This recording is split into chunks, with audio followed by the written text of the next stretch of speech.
అందరికీ హాయ్ అండి. మేమైతే పసుపు దొడ్లు తోవడానికి ప్రారంభించేసాం. ఎందుకంటే వర్షాలు కూడా పడటం ప్రారంభించేసాయి కాబట్టి మనం వేసిన పసుపు కూడా మొలకలెత్తడానికి ప్రారంభించేసాయి. ఎందుకంటే ఒక్కొక్కటి మొలకలెత్తుతున్న టైంలోనే మనం గడ్డినంతా చెక్కున్నప్పుడు చక్కగా వీలు పడుతుంటుంది ఇంకోసారి మనం తువ్వుకోవడానికి. అలా తువ్విన చోటన మనకు ఏదైనా పశువుల నుంచి సేకరించిన గత్తం ఏమైనా ఉంటే దాన్ని అలాగ చల్లుకోవాలి.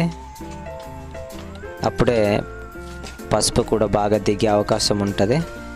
మనం డిఏపి లాంటివి వాడవచ్చు, కానీ భూమి పాడైపోయే అవకాశం కూడా ఎక్కువ ఉంటుంది. కాబట్టి పశువుల నుంచి సేకరించిన గత్తాన్ని మనం వాడుకుంటే మంచిది. ఈ పాప పేరు అద్విత అండి, మా పాప.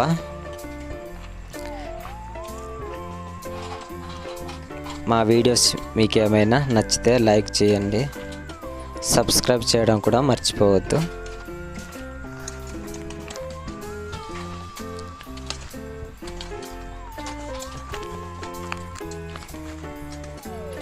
ఆ పాప పేరు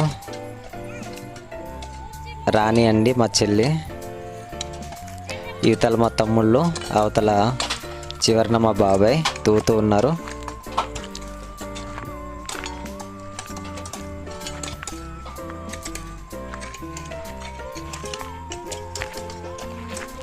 చుట్టూ కొండలండి. మధ్యాహ్నం పూట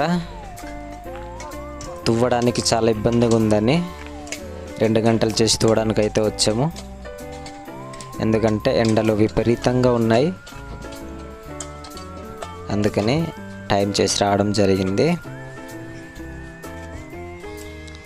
చుట్టూ కొండలండి. మా విలేజ్ అయితే కొండ మీదనే ఉంది. థ్యాంక్ యూ అండి. Please like, share, comment, subscribe చేయడం మాత్రం మర్చిపోవద్దు. Okay, thank you.